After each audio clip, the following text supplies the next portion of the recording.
കഴിഞ്ഞ 10 കൊല്ലത്തിനിടയിൽ 3 ലക്ഷം യുവതി യുവാക്കൾ കേരളത്തിൽ സർക്കാർ ഉദ്യോഗസ്ഥരായി മാറി. 10 കൊല്ലത്തിനുള്ളിൽ 3 ലക്ഷം യുവതി യുവാക്കൾ സർക്കാർ ഉദ്യോഗസ്ഥരായി മാറി.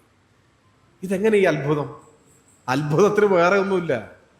ഇന്ത്യയിലെ മറ്റൊരു സംസ്ഥാനത്തും വ്യവസ്ഥാപിതമായ നിയമനങ്ങൾ നടക്കുന്നില്ല.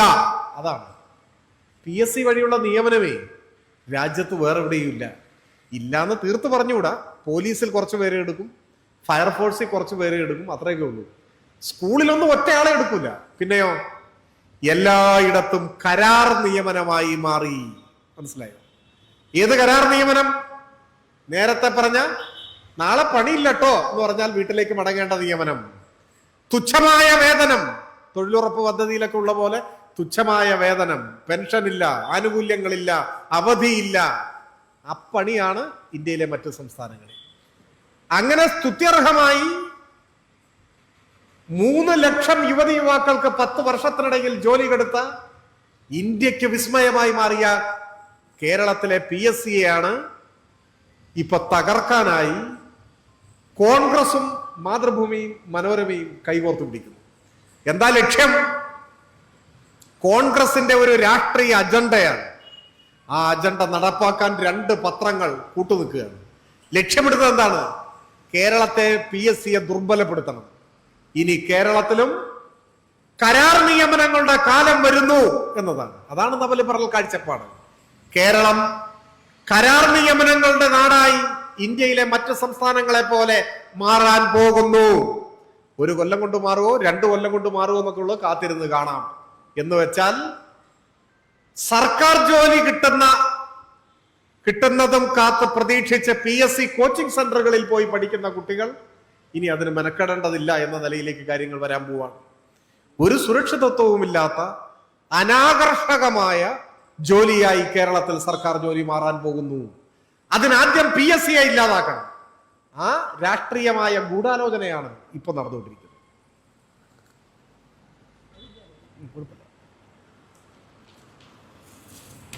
ഞാൻ പറഞ്ഞു വന്നത്, ഈ നയങ്ങൾക്ക് ബദൽ തീർക്കാൻ കേരളത്തിൽ കഴിഞ്ഞു.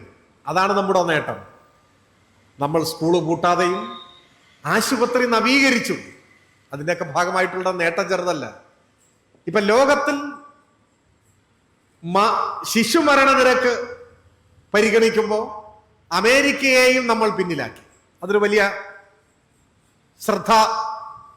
ശ്രദ്ധയാകർഷിച്ച വാർത്തയായി ഈ കഴിഞ്ഞ കാലത്ത് ചർച്ച ചെയ്യപ്പെട്ടതാണ്.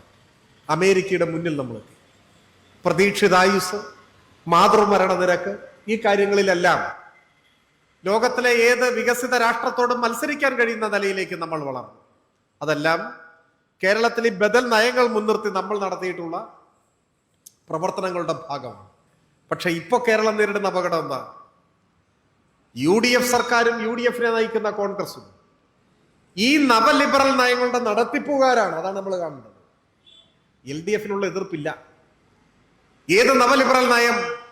നേരത്തെ പറഞ്ഞ സർക്കാരിന്റെ പിന്മാറ്റം, സ്വകാര്യവൽക്കരണത്തിന് പച്ചക്കൊടി, ലാഭകരമല്ലാത്ത മേഖലകൾ, ആ മേഖലകളിലെ പ്രവർത്തനം അവസാനിപ്പിക്കൽ എന്നിത്യാദിയുള്ള, ഇപ്പൊ ഇനിയും നവലിബറൽ എന്ന വാക്ക് പ്രയോഗിക്കുന്നതിൽ അർത്ഥമില്ലാത്ത തുടക്കത്തിൽ ഞാൻ പറഞ്ഞു. അതിന് വല്ല ജനവിരുദ്ധ നയമെന്നോ മറ്റോ ഉള്ള അർത്ഥം ഉപയോഗിക്കുന്നതാണ് നല്ലത്. അപ്പൊ ആ നയങ്ങളുടെ, ജനവിരുദ്ധ നയങ്ങളുടെ നടത്തിപ്പുകാരായി മാറിയ കോൺഗ്രസ് നേതൃത്വം കൊടുക്കുന്ന ഗവൺമെന്റിന്റെ ആദ്യ ബജറ്റാണ് ഈ നവലിബറൽ നയങ്ങളുടെ പശ്ചാത്തലത്തിൽ നമ്മളിപ്പോൾ ഇവിടെ ചർച്ച ചെയ്യുന്നത്. ബജറ്റ് അവതരിപ്പിച്ചത് മുഖ്യമന്ത്രി തന്നെയാണ് ധനകാര്യമന്ത്രി. അദ്ദേഹം തന്നെയാണ് നിയമവകുപ്പും കൈകാര്യം ചെയ്യുന്നത്. അദ്ദേഹം തന്നെയാണ് തുറമുഖ വകുപ്പും കൈകാര്യം ചെയ്യുന്നത്. ഇത് വെറുതെ അല്ല എന്ന് ഇപ്പൊ ആളുകൾക്ക് മനസ്സിലായി തുടങ്ങി. ഒന്നും കാണാതെ അല്ല, മനസ്സിലായി. സ്ഥാനമേൽക്കുന്നതിന് മുൻപ് മംഗലാപുരത്തേക്ക് നടത്തിയ ചാർട്ടേഡ് ഫ്ലൈറ്റിലെ യാത്ര നിങ്ങൾ ആലോചിച്ച് നോക്കൂ. തെരഞ്ഞെടുപ്പ് ജയിച്ച ചുമതല ഏൽക്കുന്നതിന് മുൻപ് ചാർട്ടേഡ് വിമാനത്തിൽ പോവാണ്. ചാർട്ടേഡ് വിമാനം എന്ന് പറഞ്ഞാൽ എന്താണ്? അദ്ദേഹത്തിന് യാത്ര ചെയ്യാൻ വേണ്ടി മാത്രം ഒരു വിമാനം പോവാണ്. ലക്ഷക്കണക്കിന് ഉറപ്പ് കൊടുക്കണം. ഇപ്പൊ തിരുവനന്തപുരത്ത് നിന്ന് മംഗലാപുരത്തേക്ക് ഒരാൾക്ക് പോകണമെങ്കിൽ 10,000 താഴെ രൂപ മതിയാവും എന്നാണ് എന്റെ തോന്നൽ. സാധാരണ വിമാനത്തിൽ പോയാൽ. എന്നാൽ ചാർട്ടേഡ് വിമാനത്തിൽ പോയാൽ വിമാനത്തിന്റെ വാടക കൊടുക്കും. അങ്ങനെ പോയി നടത്തിയ ചർച്ചകളെ സംബന്ധിച്ച് ഒരുപാട് ദുരൂഹതകൾ, വാർത്തകൾ പുറത്തു വന്നിട്ടുണ്ട്. നമ്മുടെ പ്രധാനപ്പെട്ട മാധ്യമങ്ങൾ മൗനം പാലിക്കുകയാണ്. നമ്മളെ സതീശനല്ലേ ചാർട്ടേഡ് വിമാനത്തിലൊക്കെ പോട്ടെ എന്നാണ്. ചാർട്ടേഡ് വിമാനത്തിൽ പോയോ എന്നുള്ളതല്ല, എന്തിനു പോയി എന്നുള്ളതാണ്. അതിന്റെ പിന്നിലുള്ള കാര്യകാരണങ്ങൾ, മംഗലാപുരത്തിലെ ഗൂഢാലോചന, അതെല്ലാം ഇപ്പൊ കുറേശ്ശെ പുറത്തു വന്നുകൊണ്ടിരിക്കുകയാണ്. അദാനിയുമായി ചേർന്ന് വിഴിഞ്ഞം തുറമുഖം വിൽക്കുന്നതിന് തുടക്കം കുറിച്ച ഗൂഢ ചർച്ചകൾക്കാണ് മുഖ്യമന്ത്രിയാകുന്നതിന് മുൻപ് അദ്ദേഹം അവിടെ പോയതെന്നതിലാണ് ഇപ്പോ കാര്യങ്ങൾ എത്തി നിൽക്കുന്നത്. അദ്ദേഹമാണ് ബജറ്റ് അവതരിപ്പിച്ചത്. ആ ബജറ്റിനെ മൊത്തത്തിലൊന്ന് നോക്കിയാലോ. ഞാനതിന്റെ കൂടുതൽ സ്റ്റാറ്റിസ്റ്റിക്കൽ അനാലിസിസിലേക്ക് പോകണമെന്ന് കരുതുന്നില്ല. പക്ഷെ പ്രധാനപ്പെട്ട ചില കാര്യങ്ങളെങ്കിലും നമ്മളൊന്ന് പരിശോധിക്കുന്ന നന്നായിരിക്കും. ഒന്ന്, സഖാവ് കെ എൻ ബാലഗോപാൽ ജനുവരിയിൽ അവതരിപ്പിച്ച ബജറ്റ്, ആ ബജറ്റുമായിട്ടാണല്ലോ താരതമ്യപ്പെടുത്തുന്നത്. 2,39,907 കോടിയുടേതാണ് ആ ബജറ്റ്. ആ ബജറ്റിന്റെ സൈസ് ഏകദേശം, ഞാൻ അതിന്റെ മറ്റ് സാങ്കേതിക വിശദീകരണങ്ങളിലേക്ക് പോകുന്നില്ല, 2,39,907 കോടി രൂപയുടെ ബജറ്റാണ് ആ ബജറ്റ്. വി ഡി സതീശൻ അവതരിപ്പിച്ച ബജറ്റോ 2,27,567 കോടിയാണ്. എന്ന് വെച്ചാൽ അതിലെ കുറവ് 12,304 കോടിയാണ്.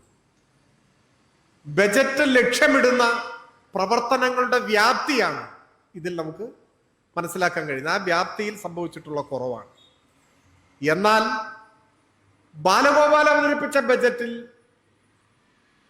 കടം വാങ്ങുന്നത് സംബന്ധിച്ച് ലക്ഷ്യമിട്ട, കടം വാങ്ങാൻ ഉദ്ദേശിച്ചതിനേക്കാൾ ഏതാണ്ട് 1,000 കോടി ഉറുപ്പിക കൂടുതൽ കടം വാങ്ങണം എന്നാണ് വി ഡി സതീശന്റെ ബജറ്റ്. കേരളം കടമെടുക്കുന്നേ, കടക്കണിയിലായേ, കേരളം ആകെ പാപ്പരായേ എന്ന് കരഞ്ഞു നടന്ന ആളുകളാണ്. അപ്പോ കെ എൻ ബാലഗോപാൽ അവതരിപ്പിച്ച ബജറ്റിനേക്കാൾ കുറഞ്ഞ ബജറ്റാണ്, ആകെ തുക കുറഞ്ഞ ബജറ്റാണ് അവതരിപ്പിച്ചത്. എന്നിട്ടും ബാലഗോപാൽ ലക്ഷ്യമിട്ടതിനേക്കാൾ 1,000 കോടി ഓളം, 986 കോടി കൂടുതൽ കടമെടുക്കുക. ഇപ്പൊ ഈ പറഞ്ഞ കാര്യങ്ങൾ വിഴുങ്ങുക എന്നൊക്കെ പറയുന്നതിന്റെ നല്ല ഉദാഹരണമായിട്ടാണ് നമുക്കിവിടെ കാണുന്നത്. വികസന പ്രവർത്തനങ്ങൾക്ക് ചെലവഴിക്കുന്നത് സംബന്ധിച്ച് കെ എൻ ബാലഗോപാലിന്റെ ബജറ്റിൽ വികസന പ്രവർത്തനങ്ങൾക്ക് ചെലവഴിക്കാൻ നീക്കിവെച്ചതിനേക്കാൾ 8,582 കോടി കുറവാണ് വി ഡി സതീശന്റെ ബജറ്റിൽ വികസന പ്രവർത്തനങ്ങൾക്ക് ചെലവഴിക്കാൻ നീക്കിവെച്ച തുക. അപ്പൊ നിങ്ങൾ നോക്കൂ, ഈ ഫിഗറുകൾ തമ്മിലുള്ള വ്യത്യാസം നോക്കൂ. ഇവിടെ അവസാനിക്കുന്നില്ല. തദ്ദേശ സ്വയംഭരണ സ്ഥാപനങ്ങൾ, നമ്മുടെ പഞ്ചായത്ത്, മുനിസിപ്പാലിറ്റി, കോർപ്പറേഷനൊക്കെ, ഈ തദ്ദേശ സ്ഥാപനങ്ങൾക്ക് സർക്കാർ കൊടുക്കേണ്ട പണമുണ്ട്.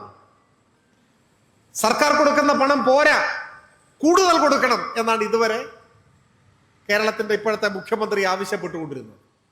എന്നാൽ അദ്ദേഹം അവതരിപ്പിച്ച ബജറ്റിൽ, ബാലഗോപാൽ അവതരിപ്പിച്ച ബജറ്റിൽ തദ്ദേശ സ്ഥാപനങ്ങൾക്ക് കൊടുക്കാൻ ഉദ്ദേശിച്ച തുകയേക്കാൾ 1,534 കോടി കുറവാണ്. മനസ്സിലായി? ഇതാണ് രണ്ട് ബജറ്റുകൾ തമ്മിലുള്ള ഒരു വിഹക വീക്ഷണം. തദ്ദേശ സ്ഥാപനങ്ങൾക്ക് LDF കൊടുക്കാൻ ലക്ഷ്യമിട്ടതിനേക്കാൾ 1,534 കോടി കുറവ്, വികസന പ്രവർത്തനങ്ങൾക്ക് LDF നീക്കിവെച്ചതിനേക്കാൾ 8,582 കോടി കുറവ്, കടമെടുക്കാൻ LDF ഉദ്ദേശിച്ചതിനേക്കാൾ 1,000 കോടിയോളം കൂടുതൽ കടമെടുപ്പ്. ഇതൊക്കെയാണ് ഈ രണ്ട് ബജറ്റുകൾ തമ്മിലുള്ള ഒറ്റ നോട്ടത്തിൽ നമുക്ക് കാണാൻ കഴിയുന്ന ഒരു കാര്യം. അധികാരത്തിൽ വരുന്നതിന് മുൻപ് ഇപ്പോഴത്തെ മുഖ്യമന്ത്രി മാധ്യമങ്ങളുടെ മുൻപിൽ വാചാലനായ ഒരു കാര്യം എന്തായിരുന്നു? കേന്ദ്രം നമുക്ക് ആവശ്യമായിട്ടുള്ള പണവും തരുന്നില്ല, അപ്പോ വലിയ സാമ്പത്തിക പ്രതിസന്ധി നമ്മൾ നേരിടുന്നുണ്ട്, പക്ഷെ അതിനൊക്കെ മറികടക്കാൻ പറ്റും. അദ്ദേഹം മുന്നോട്ട് വെച്ചത് 25,000 കോടി രൂപ നികുതി കുടിശ്ശികയുണ്ട് കേരളത്തിൽ, അത് പിരിച്ചിങ്ങെടുത്താൽ മതിയെന്ന്. 25,000 കോടി രൂപയുടെ നികുതി കുടിശ്ശിക കേരളത്തിലുള്ളത് പിരിച്ചെടുത്താൽ നമുക്ക് അത്യാവശ്യം വേണ്ട പണം കിട്ടും എന്നാണ് അദ്ദേഹം പറഞ്ഞത്. LDF സർക്കാരിന്റെ കാലത്ത് നികുതി പിരിവൊക്കെ ഊർജിതപ്പെടുത്തി പരമാവധി പിരിച്ചെടുത്തതാണ്. എന്നാലും ചില നികുതികളൊക്കെ ഇനിയും കിട്ടാതെ കിടക്കുന്നുണ്ടാവും എന്നുള്ള ഒരു സത്യമാണ്. എന്നാൽ അദ്ദേഹം മുഖ്യമന്ത്രി ആയതിനു ശേഷം നേരത്തെ പറഞ്ഞ 25,000 കോടി നികുതി കുടിശ്ശിക പിരിച്ചെടുക്കാനുള്ള നടപടിയാണോ സ്വീകരിച്ചത്? അല്ലെന്ന് മാത്രമല്ല, 2017-18 മുൻപ് നിർണയിച്ച നികുതി കിട്ടാതെ പിരിച്ചെടുക്കാൻ കിടക്കുന്ന നികുതി 2 ലക്ഷത്തിൽ താഴെയുള്ള എല്ലാവരുടെയും നികുതി ഒഴിവാക്കി കൊടുക്കുന്നതിലാണ്. അതിന്റെ പിന്നിലുള്ള അഴിമതിയെക്കുറിച്ചൊക്കെ ഇനി തെളിവുകൾ വരാനിരിക്കുന്നതേ ഉള്ളൂ. നികുതി പിരിച്ചെടുക്കണമെന്ന് പറഞ്ഞയാൾ പിരിക്കാനുള്ള നികുതി ഒഴിവാക്കുന്നതാണ് ബജറ്റിൽ നമ്മൾ കണ്ടത്. ഇതിനൊക്കെ മലയാളത്തിൽ പല പ്രയോഗങ്ങളും ഉണ്ട്. മുഖ്യമന്ത്രി സ്ഥാനത്തിരിക്കുന്ന ഒരാളായതുകൊണ്ട് അത്തരം പ്രയോഗങ്ങളിലേക്ക് ഇപ്പൊ ഞാൻ കടക്കുന്നില്ല. ഇങ്ങനെ ചെയ്യുന്നവരുടെ കാര്യം, അതായത് ജനങ്ങളുടെ മുൻപാകെ ഒരു കാര്യം പറഞ്ഞ് നേരെ ഘടകവിരുദ്ധമായ കാര്യം, നേർ വിപരീതമായ കാര്യം ചെയ്യാൻ ഒരു മടിയും കാണിക്കാത്ത ആളുകളെ കുറിച്ചാണ് ഞാൻ സൂചിപ്പിച്ചത്. പിന്നെ ജനങ്ങളെ പറ്റിക്കുന്നതിന്റെ ദൃഷ്ടാന്തമായി ഈ ബജറ്റ് എങ്ങനെയാണ് വരുന്നത്? ജനങ്ങളെ പറ്റിക്കുക എന്നത് വലതുപക്ഷത്തിന്റെ ഒരു രാഷ്ട്രീയ അജണ്ടയാണ്. കേരളത്തിലെ ജനങ്ങളെ പറ്റിക്കാൻ കുറെയൊക്കെ എളുപ്പമാണ് എന്ന് ഈ തെരഞ്ഞെടുപ്പ് ഫലവും തെളിയിക്കുന്നുണ്ട്. ഉമ്മൻചാണ്ടിയുടെ പേരിൽ ആരോഗ്യ ഇൻഷുറൻസ് പദ്ധതി 25 ലക്ഷത്തിൻ്റെതാണ്.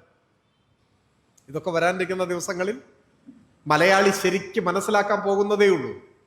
അനുഭവത്തിൽ മനസ്സിലാവുന്നത് നല്ലതാണ്. ആരും പറഞ്ഞ് മനസ്സിലാക്കുന്നതിനേക്കാൾ ശരിക്കും മനസ്സിലാക്കാൻ പറ്റും, അത് നല്ലതാണ്. ഈ പദ്ധതി നടപ്പാക്കണമെങ്കിൽ ഈ ഘട്ടത്തിൽ ചുരുങ്ങിയത് ഇത് തുടങ്ങി വെക്കണമെങ്കിൽ ഒരു 7,500 കോടി രൂപയെങ്കിലും നീക്കി വെക്കണം. 7,500 കോടിയെങ്കിലും നീക്കി വെച്ചാലാണ് 25 ലക്ഷത്തിന്റെ ആരോഗ്യ ഇൻഷുറൻസ് പദ്ധതി തുടങ്ങി വെക്കാൻ പറ്റുക. പൂർത്തിയാക്കാനല്ല, സ്റ്റാർട്ട് ചെയ്യണം. 7,500 കോടി വി ഡി സതീശന്റെ ബജറ്റിൽ നീക്കി വെച്ച എത്രയാണ്? 10 കോടി. 10 കോടി നീക്കി വെക്കുക എന്ന് പറഞ്ഞാൽ 7,500 കോടിയെങ്കിലും ഇല്ലാതെ ആലോചിക്കാനാവാത്ത ഒരു പദ്ധതിക്ക് 10 കോടി നീക്കി വെക്കുകയാണ്. അതിന്റെ അർത്ഥം ഞങ്ങൾ ആ പദ്ധതി തുടങ്ങാൻ ഉദ്ദേശിക്കുന്നില്ല എന്നാണ്. അത് ബോധ്യമാകുന്ന നാളുകളാണ് വരാൻ പോകുന്നത്. കേരളത്തിലെ ആഭ്യന്തരമന്ത്രിയുടെ മണ്ഡലത്തിൽ ഒരു മെഡിക്കൽ കോളേജ് തുടങ്ങാൻ തീരുമാനിച്ചു. ഹരിപ്പാടും തിരുവനന്തപുരത്തും മെഡിക്കൽ കോളേജുകൾ പുതുതായിട്ട് തുടങ്ങാനാണ്. എത്രയാണ് ബജറ്റിൽ നീക്കി വെച്ചത്? 100 കോടി. 100 കോടി എന്ന് കേൾക്കുമ്പോൾ വലിയ സംഖ്യയാണെന്ന് നമുക്ക് തോന്നും. കാരണം നമ്മളൊന്നും ജീവിതത്തിൽ ഇതുവരെ കോടി കാണാത്ത ആളുകളാണ്. പക്ഷേ മെഡിക്കൽ കോളേജാണ് തുടങ്ങേണ്ടത്. അത് മനസ്സിലാകാൻ ഒരു ഉദാഹരണം ഞാൻ പറയാം. നമ്മുടെ കോട്ടയത്ത് മെഡിക്കൽ കോളേജ് ഉണ്ട് നിലവിൽ. കോട്ടയം മെഡിക്കൽ കോളേജിൽ ഈ അടുത്ത് നമ്മുടെ സർക്കാർ ഒരു സർജിക്കൽ ബ്ലോക്ക് നിർമ്മിച്ചു. ഒരു പുതിയ കെട്ടിടം, അത്രയേ ഉള്ളൂ. മെഡിക്കൽ കോളേജിൽ എത്ര ബ്ലോക്ക് ഉണ്ടാവും? ENT ബ്ലോക്ക് ഉണ്ടാവും, ഓർത്തോ ബ്ലോക്ക് ഉണ്ടാവും, പീഡിയാട്രിക് ബ്ലോക്ക് ഉണ്ടാവും, ഗൈനക്കോളജി ബ്ലോക്ക്, പല ബ്ലോക്കുകൾ ഉണ്ടാവും. അതിൽ ഒരു ബ്ലോക്ക് എന്ന് വെച്ചാൽ ഒരു കെട്ടിടം ഉണ്ടാക്കി. ആ കെട്ടിടത്തിന് 90 കോടിയായി. മനസ്സിലായോ? ഒരു മെഡിക്കൽ കോളേജിലെ ഒരു ബ്ലോക്കിന്, ഒരു കെട്ടിടത്തിന് 90 കോടി രൂപയായി. അപ്പൊ ഒരു മെഡിക്കൽ കോളേജ് ഉണ്ടാക്കാൻ എത്ര കോടി വേണം? അപ്പോഴാണ് ജനങ്ങളെ പറ്റിക്കുന്ന ഇത്തരത്തിലുള്ള ചില പദ്ധതികൾ കൊണ്ടുവരും. ഇതിനേക്കാൾ ഏറ്റവും പ്രധാനം, നവലിബറൽ കാലത്ത് ചിന്തിക്കാനാവാത്ത നിരവധി പദ്ധതികൾ LDF നേതൃത്വം കൊടുത്തിരുന്നു. അതിലൊന്നാണ് ലൈഫ്. വീട് നിർമ്മിച്ചു കൊടുക്കുക. 5 ലക്ഷത്തിൽ പരം കുടുംബങ്ങൾക്ക് വീട് കിട്ടി. സ്വന്തം വീട് എന്ന സ്വപ്നം സഫലമായി. ചെറിയൊരു കാര്യമല്ലല്ലോ. സ്വന്തം വീടില്ലാത്ത ഒരാൾക്ക് സ്വന്തം വീടിന്റെ വില അറിയാൻ പറ്റും. ജീവിതത്തിലുടനീളം വാടക വീടുകളിൽ കഴിഞ്ഞ് അവസാനം സ്വന്തമായിട്ടൊരു വീട് കിട്ടിയ 5 ലക്ഷത്തിൽ പരം മനുഷ്യർ കേരളത്തിലുണ്ട്. ഒരു വീട്ടിൽ 4 പേരുണ്ടെന്ന് കണക്കാക്കിയാൽ 20 ലക്ഷം മനുഷ്യർ. 20 ലക്ഷം മനുഷ്യരുടെ ജീവിതത്തിൽ സ്വന്തം വീടെന്ന സ്വപ്നം സഫലമാക്കിയ സർക്കാരാണ് നമ്മുടെ സർക്കാർ. ആ പദ്ധതി ഇനിയില്ല. ഇനി ലൈഫിൽ വീട് കിട്ടും എന്നൊന്നും ആരും കരുതണ്ട. ആ പദ്ധതി ഇല്ലാതാക്കി. നവലിബറൽ കാഴ്ചപ്പാടുകൾക്കെതിരാണ് ഇതൊക്കെ. വീടില്ലാത്തവർക്ക് വീട് വേണം, പക്ഷെ സ്വന്തം ചെലവിൽ വീട് ഉണ്ടാക്കിക്കൊള്ളണം. അതാണ് നവലിബറൽ കാഴ്ചപ്പാട്. മനസ്സിലായി? അങ്ങനെയല്ല. സ്വന്തമായി എത്ര പ്രയത്നിച്ചാലും ഒരു വീട് വെക്കാൻ കഴിയാത്ത ദുർബലരായ ജനങ്ങളുണ്ട്. അവർക്ക് വീട് നിർമ്മിച്ചു കൊടുക്കുന്നതും നമ്മുടെ ഉത്തരവാദിത്വമാണ് എന്ന് ചിന്തിക്കുന്നതാണ് ഇടതുപക്ഷ കാഴ്ചപ്പാട്. ഇപ്പൊ 2 ദിവസം മുൻപ് ലോകം മുഴുവൻ നടന്ന തെരഞ്ഞെടുപ്പുകളിൽ വലതുപക്ഷം ശക്തിപ്പെടുമ്പോഴും ഓസ്ട്രിയയിലെ ഗ്രാറ്റ്സ് എന്ന് പറയുന്ന ഒരു വലിയ നഗരമുണ്ട്. വലിയ നഗരം എന്ന് പറഞ്ഞാൽ ഓസ്ട്രിയ എന്ന രാജ്യത്തെ 2ാമത്തെ വലിയ സിറ്റിയാണ് ഗ്രാറ്റ്സ്. 4 യൂണിവേഴ്സിറ്റികൾ ആ സിറ്റിയിൽ തന്നെ ഉണ്ട്. ഒരു ഉന്നത വിദ്യാഭ്യാസ കേന്ദ്രമായിട്ടാണ് പറയുന്നത്. അവിടെ കമ്മ്യൂണിസ്റ്റുകാരാണ് ആ മുനിസിപ്പൽ കോർപ്പറേഷൻ ഭരിച്ചിരുന്നത്. ഇപ്പോ കഴിഞ്ഞ ദിവസം അവിടെ തെരഞ്ഞെടുപ്പ് നടന്നു. വീണ്ടും കമ്മ്യൂണിസ്റ്റ് പാർട്ടി ഓഫ് ഓസ്ട്രിയ, വിശാല ഇടതുപക്ഷ സഖ്യമൊന്നുമല്ല, കമ്മ്യൂണിസ്റ്റ് പാർട്ടി അവിടെ ജയിച്ചു. 7% വോട്ട് കൂടുതൽ നേടിയിട്ടാണ് ജയിച്ചത്. എൽകെ കർ എന്ന് പറയുന്ന 40-45 കൊല്ലമായി ഓസ്ട്രിയൻ കമ്മ്യൂണിസ്റ്റ് പാർട്ടിയുടെ നേതാവായിട്ടുള്ള ഒരു വനിതാ സഖാവാണ് അവിടെ വീണ്ടും മേയറായി തെരഞ്ഞെടുക്കപ്പെട്ടത്. അപ്പൊ അവരുടെ തെരഞ്ഞെടുപ്പ് വിജയത്തെ സംബന്ധിച്ചൊക്കെയുള്ള വിശകലന റിപ്പോർട്ടുകളിൽ പറയുന്ന ഒരു കാര്യം, അവർ ഏറ്റവും ഊന്നൽ കൊടുത്തത് ഗ്രാറ്റ്സ് എന്ന മഹാനഗരത്തിലെ ഏറ്റവും സാധാരണക്കാരായ തൊഴിലാളികളുടെയും ഭവനരഹിതരായ മനുഷ്യരുടെയും പാർപ്പിട പ്രശ്നം പരിഹരിക്കാനാണ്. അവർക്ക് വീട് യാഥാർത്ഥ്യമാക്കാൻ ആവശ്യമായിട്ടുള്ള വലിയ പ്രൊജക്ടുകൾക്ക് നേതൃത്വം കൊടുത്തതിന്റെ അംഗീകാരമാണെന്നാണ്. എന്തുകൊണ്ടാണ് ഓസ്ട്രിയ എന്ന രാജ്യത്ത് ഇങ്ങനെ ഒരു വൻ നഗരത്തിൽ ഈ കാഴ്ചപ്പാട് ഉയർത്തിപ്പിടിക്കാൻ അവർക്ക് കഴിഞ്ഞത്? അതൊരു ഇടതുപക്ഷ സമീപനമാണ്. വീടില്ലാത്തവന് വീട്.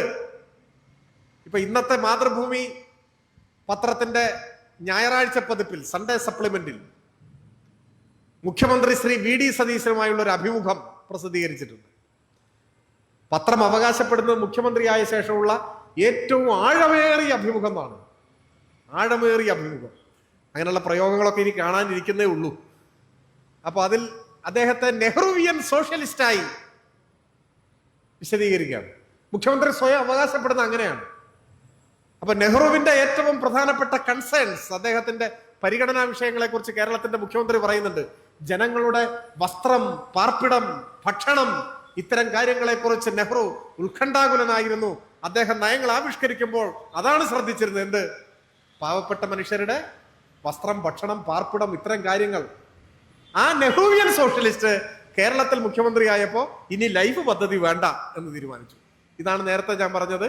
ഒരു കാര്യം ജനങ്ങളോട് പറയുക, നേർവിപരീതമായ കാര്യങ്ങൾ പ്രവൃത്തി പദത്തിലെത്തിക്കുക. അങ്ങനെയുള്ളവർക്ക് നിങ്ങളുടെ മനസ്സിൽ തോന്നുന്ന വാക്കുകൊണ്ട് വിശേഷണങ്ങൾ കൊടുക്കാവുന്നതാണ്. ഞാനായിട്ട് അതിന് നിൽക്കുന്നില്ല എന്ന് മാത്രമേ ഉള്ളൂ.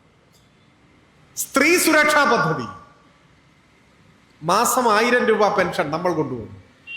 അത് നവലിബറൽ നയങ്ങൾക്കെതിരായ ഒരു പദ്ധതിയാണ്. 35 വയസ്സായാൽ സാമ്പത്തികമായി പിന്നോക്കം നിൽക്കുന്ന എല്ലാ സ്ത്രീകൾക്കും പ്രതിമാസം 1000 രൂപ ഒരു പോക്കറ്റ് മണി കൊടുക്കുക. 31 ലക്ഷം വനിതകളെയാണ് ആ പദ്ധതി ലക്ഷ്യമിട്ടത്. അപേക്ഷിച്ചവർക്കെല്ലാം അതിൽ ഉൾപ്പെടാൻ കഴിഞ്ഞു. 16 ലക്ഷം പേര് ഇത് വാങ്ങിക്കൊണ്ടിരിക്കുകയാണ്. 16 ലക്ഷം പേര് വാങ്ങിക്കൊണ്ടിരിക്കുകയാണ്. ഒരു 15 ലക്ഷം പേരും കൂടി ഇതിന് അർഹതയുണ്ട്. അവർ അപേക്ഷയൊക്കെ കൊടുത്തുകൊണ്ടിരിക്കുകയാണ്. ഇനി ആ പദ്ധതി ഇല്ല.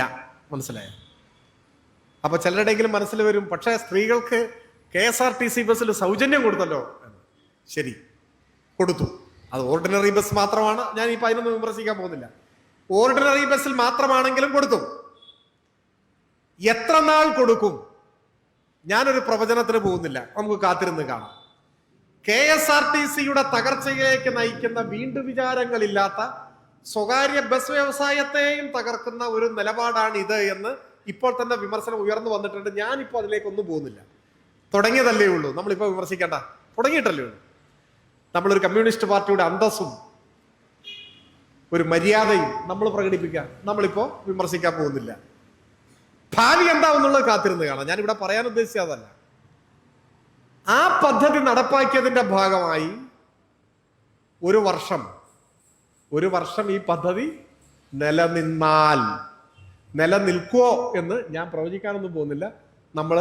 ഒരു വർഷം നമ്മളൊക്കെ ജീവിച്ചിരിക്കുമെങ്കിൽ നമുക്ക് കാണാം. നിലനിൽക്കുമെങ്കിൽ നിലനിന്നു എന്ന് നമുക്ക് മനസ്സിലാക്കാം.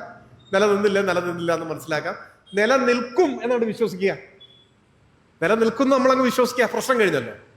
അങ്ങനെ വിശ്വസിച്ചാൽ ഏകദേശം 600-700 കോടി രൂപയാണ് ആ പദ്ധതിക്ക് വേണ്ടി നീക്കി വെക്കേണ്ടി വരിക. KSRTCക്ക് സർക്കാർ കൊടുക്കേണ്ടി വരിക ഏകദേശം അത്രയാണ്. 600-700 കോടിയുടെ ഒരു പദ്ധതിയാണ്. എന്നാൽ നമ്മുടെ സ്ത്രീ സുരക്ഷാ പദ്ധതി ഇപ്പൊ 16 ലക്ഷം വാങ്ങിക്കൊണ്ടിരിക്കുകയാണ്. 31 ലക്ഷം പേർക്ക് അതിൽ അംഗങ്ങളാവാൻ അവസരമുണ്ട്. ആ പദ്ധതിയാണ് നിലനിന്നിരുന്നതെങ്കിലോ? അപ്പൊ KSRTC പദ്ധതി ഇല്ല നമ്മുടെ കാലത്ത്. ശരി, അങ്ങനെയായിരുന്നുവെങ്കിൽ ഒരു കൊല്ലം 3720 കോടിയാണ് അതിനുവേണ്ടി സർക്കാരിന് ചെലവഴിക്കേണ്ടി വരിക. മനസ്സിലായി? നമ്മുടെ സ്ത്രീ സുരക്ഷാ പെൻഷൻ പദ്ധതിക്കായി ഒരു കൊല്ലം സംസ്ഥാന സർക്കാർ ഖജനാവിൽ നിന്നും ചെലവഴിക്കേണ്ടി വരിക 3720 കോടി. ആ പദ്ധതി വേണ്ട എന്ന് വെച്ച് ഈ പദ്ധതി നടപ്പാക്കിയപ്പോ ഈ പദ്ധതി ഒരു കൊല്ലം പൂർണ്ണമായി നടന്നാൽ സതീശൻ സർക്കാരിന് ലാഭം 3020 കോടി. മനസ്സിലായോ? അതാണ് ഇതിലെ സാമ്പത്തിക ശാസ്ത്രം. സ്ത്രീകളുടെ സൗജന്യ യാത്ര തുടങ്ങിയപ്പോ സ്ത്രീ സുരക്ഷാ പദ്ധതി അവസാനിപ്പിച്ചു. ആ ഇനത്തിൽ മാത്രം ഈ സർക്കാരിന് ഒരു കൊല്ലം 3020 കോടി ലാഭം. ഇതാണ് കേരളത്തിലെ ബജറ്റിലെ വസ്തുതകൾ എന്ന് നമ്മുടെ മാധ്യമങ്ങൾ നമ്മോട് വിളിച്ചു പറയില്ല. യഥാർത്ഥത്തിൽ സ്ത്രീ സുരക്ഷാ പദ്ധതി നിലനിർത്തിക്കൊണ്ടല്ലേ യാത്രാ സൗജന്യം കൊടുക്കേണ്ടത്. യാത്രാ സൗജന്യത്തിന് നമ്മൾ എതിരൊന്നുമല്ല, നിങ്ങൾ കൊടുത്തോളൂ. പക്ഷേ അതിന്റെ 4 ഇരട്ടിയിലേറെ പണം ചെലവഴിച്ച കേരളത്തിലെ 31 ലക്ഷം സ്ത്രീകൾക്ക് 1000 രൂപ പ്രതിമാസം നേരിട്ട് കയ്യിൽ കാശ് കിട്ടുന്ന ഒരു പദ്ധതി നിർത്താൻ ആര് പറഞ്ഞു? അതാണ് നവലിബറൽ നയങ്ങളുടെ സ്വാധീനം എന്ന് നമ്മൾ കാണേണ്ടതായിട്ടുണ്ട്. പെൺകുട്ടികൾക്ക്, വിദ്യാർത്ഥിനികൾക്ക് മാസം 1000 രൂപ കൊടുക്കുമെന്ന് പ്രകടന പത്രികയിൽ പറഞ്ഞു. ബജറ്റിൽ കാണാനില്ല. ഈ പറഞ്ഞതേ ഉള്ളൂ എന്ന് പണ്ടൊരു പ്രയോഗമുണ്ട്. അതായത് പറഞ്ഞതേ ഉള്ളൂ, കാര്യം നടക്കില്ല, ആ പദ്ധതിയില്ല.